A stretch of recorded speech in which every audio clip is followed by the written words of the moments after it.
But before we get to that, let's head out to the streets with our Encounter Street team. This week we touch on the topic of separation of church and state. President Trump's recent executive order relaxed enforcement of the Johnson Amendment, a 1954 law that prohibits churches from endorsing or opposing political candidates at the risk of losing their tax-exempt status. So we decided to find out if people think churches should be allowed to oppose or support political candidates. Let's see how they responded to Encounter's Question of the Month. I mean, I think churches should be able to do whatever they want, just like any group or organization. I mean, I think there's a moral question within the eyes of the church, whether or not that's all right, but I think legally they should be allowed to say whatever they want. I absolutely believe there needs to be a separation of church and state. It's not just one of the founding things that started our country. It's also what makes religion beautiful, is that we are free from these laws of government. And at the same time, the church teaches us to obey the government at the same time.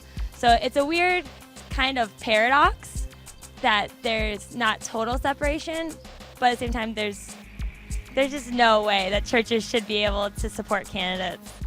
It's crazy. I do, actually. I do think it's a good idea. Try to push religion, and which for religious people like ourselves is something so vital and so central to our lives, out of the public sphere, out of politics.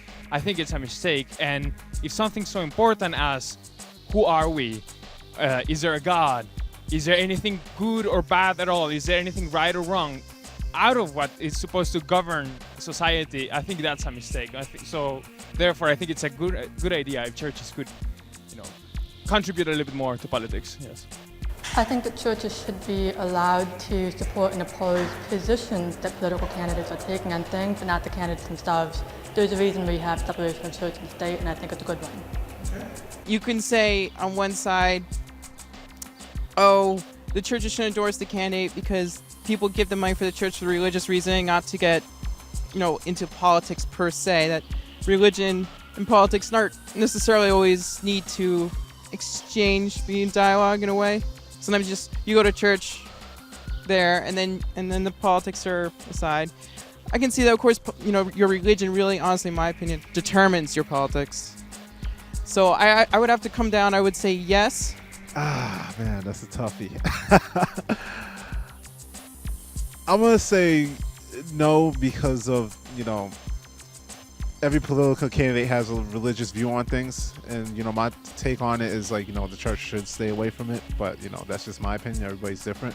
And I believe that, the church should support other things other than political views because we have other, issues going on in the world. So, that's just my view on it.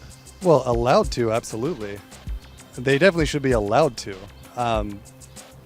In terms of showing support one way or another, we always have to be careful to make sure that we are making sure that the godly choices are the first thing that we do. In terms of something like that, I would say that we need to follow the church first, but that's where I always come from.